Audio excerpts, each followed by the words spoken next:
La economía de Irán está completamente devastada. La economía de Estados Unidos, sin embargo, se fortalece, crece más y con mejores datos. Y además, el petróleo corrige y empieza a mostrar ese efecto de desinflación.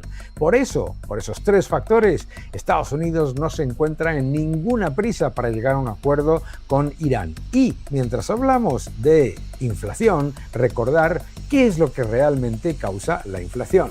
Vamos a hablar de todo ello.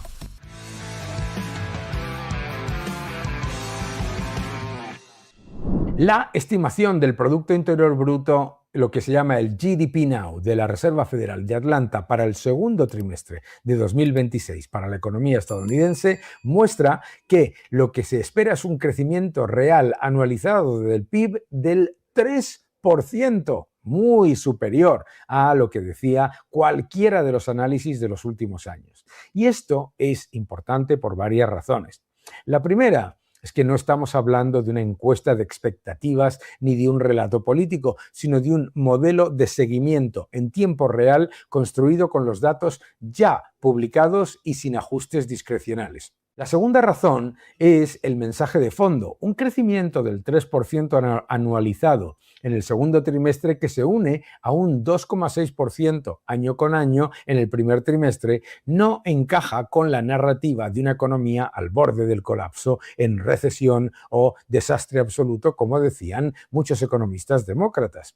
Encaja, de hecho, con una economía que no solamente mantiene el dinamismo a pesar del endurecimiento monetario acumulado, sino que con la incertidumbre política internacional, con el ruido constante sobre un supuesto frenazo inminente, la realidad es que la economía estadounidense lo hace muchísimo mejor de lo que nadie esperaba. 3% de crecimiento anualizado estimado en el segundo trimestre. Este punto es clave para el mensaje.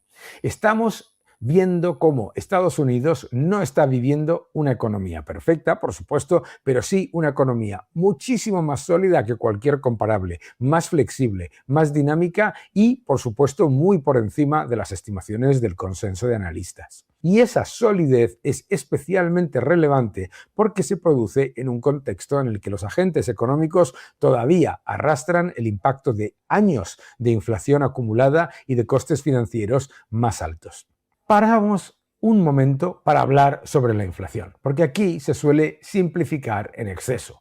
El índice de precios de consumo de Estados Unidos ha subido un 3,8% interanual en abril de 2026, avanzando un 0,6% mensual. Bien. Además, la inflación subyacente, que excluye alimentos y energía, está en el 2,8% interanual en abril, por encima del 2,6% del mes anterior. Estos datos nos dicen dos cosas al mismo tiempo.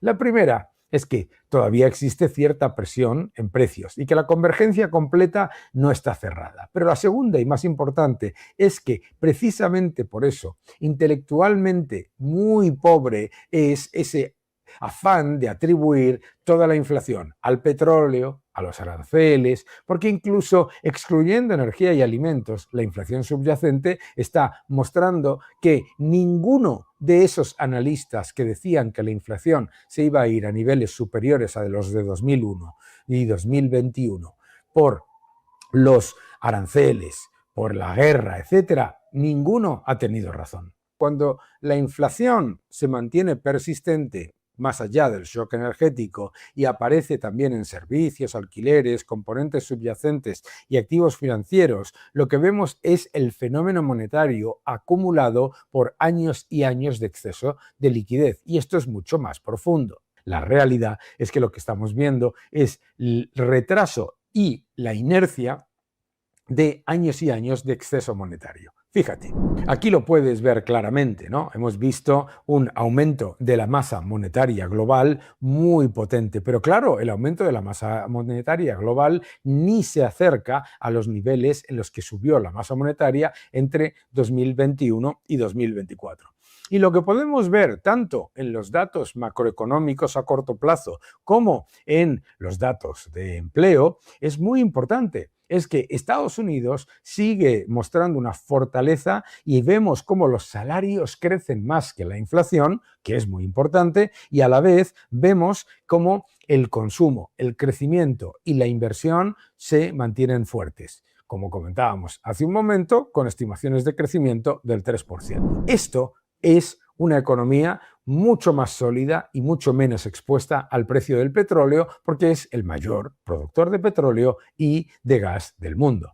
Y vamos a hablar ahora del crudo, porque aquí hay una noticia potencialmente positiva para los consumidores estadounidenses. Los precios del petróleo se mantienen por debajo de los $94 el barril y la tendencia de los últimos 10 días ha sido claramente a la baja. Por supuesto, hay momentos en los que hay cierto nivel de nerviosismo, pero los precios del petróleo no están en la tendencia de alza de 120, 150, 200, como decían algunos analistas. Y ese punto es relevante porque introduce una idea importante de transición. No se trata de negar que ha habido una tensión petrolera, eso es ridículo. Se trata de entender que la propia Agencia Energética estadounidense proyecta una moderación muy rápida a medida que se modera la parte de la oferta. Y como el crudo ya está moderándose por debajo de los niveles que estimaba la Agencia Internacional de la Energía, el dato es todavía más positivo. Por lo tanto, anticipa un alivio en la gasolina con el desfase habitual de transmisión al consumidor. El mensaje correcto no es la gasolina ya se ha desplomado, porque eso no lo dicen los datos actuales. El mensaje correcto es más serio y más útil. La moderación esperada del petróleo abre la puerta a una bajada de la gasolina en los próximos meses, lo cual alivia rápidamente la presión sobre los hogares, transportes y costes operativos.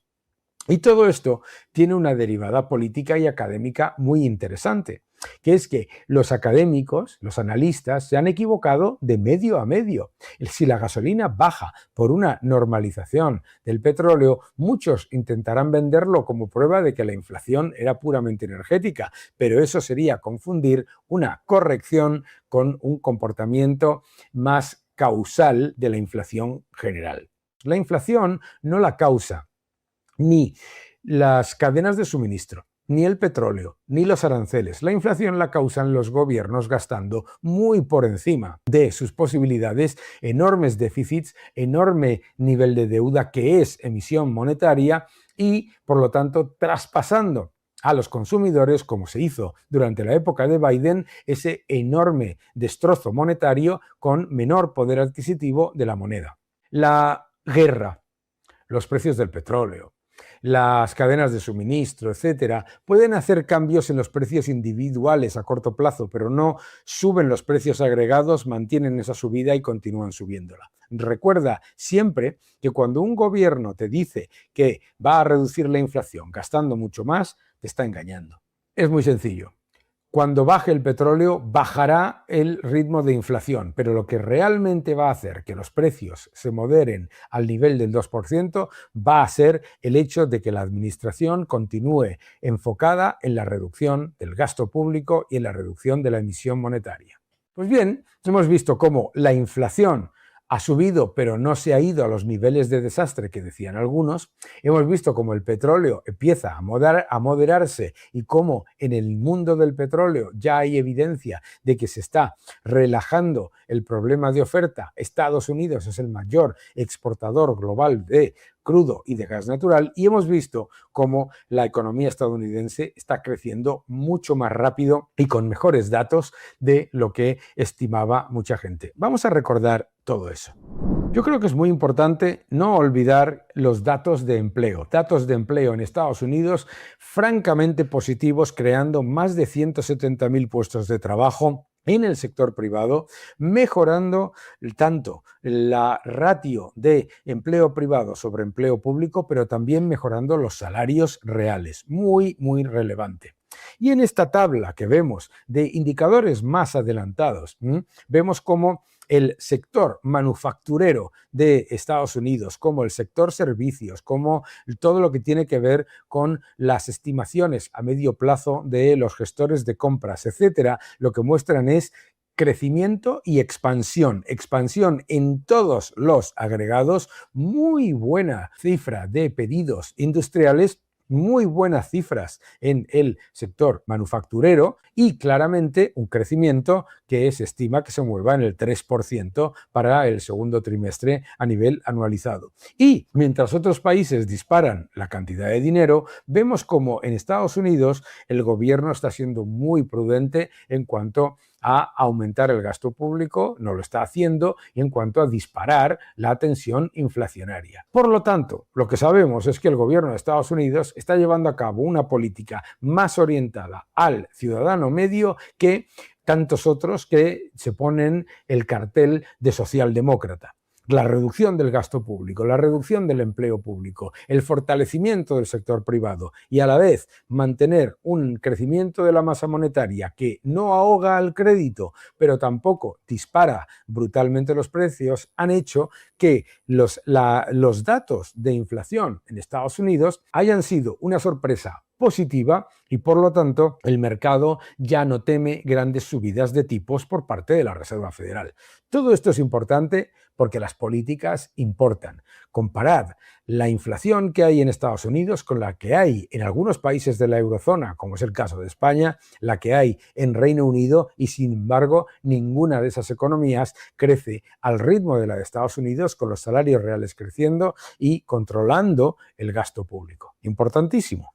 Me gustaría cerrar este bloque de noticias económicas con algo que me parece esencial, que es entender por qué Estados Unidos no tiene ningún tipo de urgencia a la hora de cerrar una negociación con Estados Unidos. El propio Banco Central de Irán dice que la inflación está a niveles de la Segunda Guerra Mundial, con una inflación en el mes de abril que se mueve en el 77,2%, igual en mayo 77,2% y, por supuesto, esto es muy importante, una inflación en los bienes y servicios más importantes como medicinas, taxis, tabaco, comunicación, comida, etcétera, del 113,8%. El rial de Irán, aquí lo podemos ver, ya está completamente demolido. La moneda iraní cotiza a 1,7 millones por cada dólar, 1,7 millones de riales por dólar. La fuga de capitales en Irán se ha multiplicado por 4,5 en 5 años. Los niveles de fuga de capitales de Irán completamente brutales. La gente no quiere saber nada del régimen iraní. Y no podemos olvidar que, como muestra Zero Hedge, las exportaciones de petróleo de Irán se han hundido al nivel más bajo en 4 años, el peor nivel en 4 años, mientras la inflación se dispara, la economía se hunde y la moneda se desploma. Como explico en X, Irán intentó cerrar Hormuz para todo el mundo excepto para ellos mismos y además prohibió Internet. Eso no mostró fortaleza, lo que ha mostrado es debilidad total. Por eso Estados Unidos no tiene ningún tipo de urgencia a la hora de cerrar un acuerdo. Lo que vemos después es que están en recesión profunda, hiperinflación, en unos niveles de inflación que no vistos desde la Segunda Guerra Mundial. Una moneda hundida y además de récord de salida de capitales, destrucción completa y hundimiento de sus exportaciones de petróleo. Mientras Estados Unidos crece al 2,6% con estimaciones del 3% para el segundo trimestre y además con un boom manufacturero, con fuerte creación de empleo y además con exportaciones de energía récord. Fijaos en este gráfico de Bloomberg las exportaciones de Estados Unidos comparado con las exportaciones de Irán. Desplome de las exportaciones de Irán, récord de las exportaciones de Estados Unidos. Todo esto que estamos hablando de la economía iraní no es una casualidad, viene de hace años. La economía de Irán ha sido demolida por la corrupción y por la mala gestión del régimen iraní. No estamos hablando de un problema coyuntural. La inflación ya era de más del 50% antes de la guerra. La pérdida del poder adquisitivo brutal. La economía destruida. Y además el uso por parte del régimen de Irán de las exportaciones de petróleo para financiar grupos terroristas, para financiar ataques a Israel, no para beneficiar a la sociedad. Una economía que vive con esa inflación, con esa moneda, lo que sufre no es solamente el bolsillo del ciudadano, sino toda la estructura de la economía. Además, muchos de los análisis sobre la economía iraní reflejan esa gigantesca debilidad en el crecimiento. Una economía que ya estaba creciendo prácticamente a 0% antes de la guerra, muestra ahora IranWire cómo la cifra de crecimiento estaría en aproximadamente un menos 0,8, menos 0,9%. Es decir, inflación muy alta, 113% en alimentos esenciales y productos esenciales, 77% oficial, y hay un crecimiento negativo. Estamos hablando de una economía en recesión de verdad. Oye, pues tú cuando escuchas en los medios de comunicación y lees en X, te intentarán vender que Irán está ganando y que Estados Unidos está perdiendo. Y este contraste sirve para desmontar muchísimos lugares comunes, porque hay quien presenta a Estados Unidos como una economía que está sufriendo por la guerra, mientras relativiza el desastre de las economías demolidas como la iraní. Y esta es la clave. La clave es que Estados Unidos ve como cada semana que pasa, como cada día que pasa, la posición de iraní es de mayor debilidad.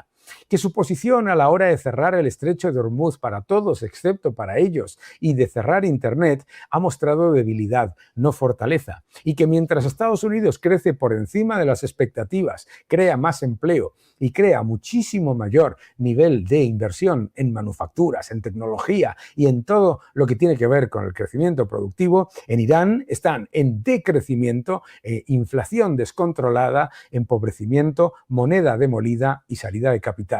Esta es la verdad sobre la diferencia entre Estados Unidos e Irán. E Irán no está ganando. Los datos son clarísimos.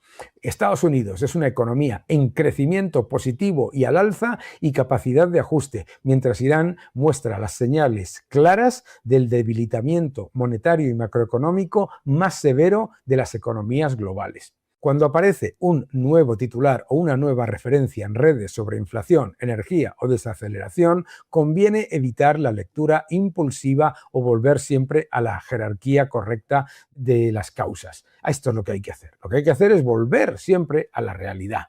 Primero están los fundamentos monetarios y de liquidez. Después, los shocks energéticos como factores de transmisión o amplificación. Y finalmente, el ruido político o mediático. Por eso, el comentario adecuado para incorporar es muy claro. Incluso, aunque un episodio puntual eleve la presión sobre el petróleo, tensiones geopolíticas o inflación, eso no invalida el argumento real, que la inflación viene causada por el exceso monetario de 2021 a 2024 y que ni las tarifas, los aranceles, nada que ver con la guerra, nada que ver con la cadena de suministro o con los distintos elementos políticos, sino con el exceso de liquidez y el exceso de gasto. El nuevo orden económico mundial, ya en 4ª edición. No te lo pierdas. Mil gracias a todos. Te va a gustar.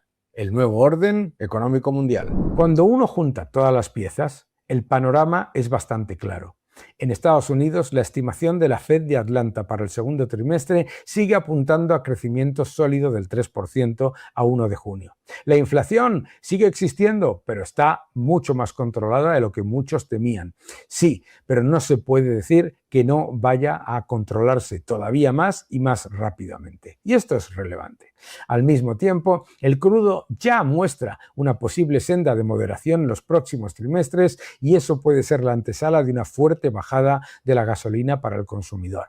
Y mientras algunos siguen culpando a factores externos de todos los males, el caso de Irán recuerda lo que ocurre cuando inflación, mala política económica y debilidad estructural se combinan. Frente al ruido, a los titulares y frente a la propaganda económica, lo importante siguen siendo los datos y la evidencia. Y la evidencia es que Estados Unidos gana de lejos e Irán pierde por goleada. Un fuerte abrazo a todos y que no te engañen.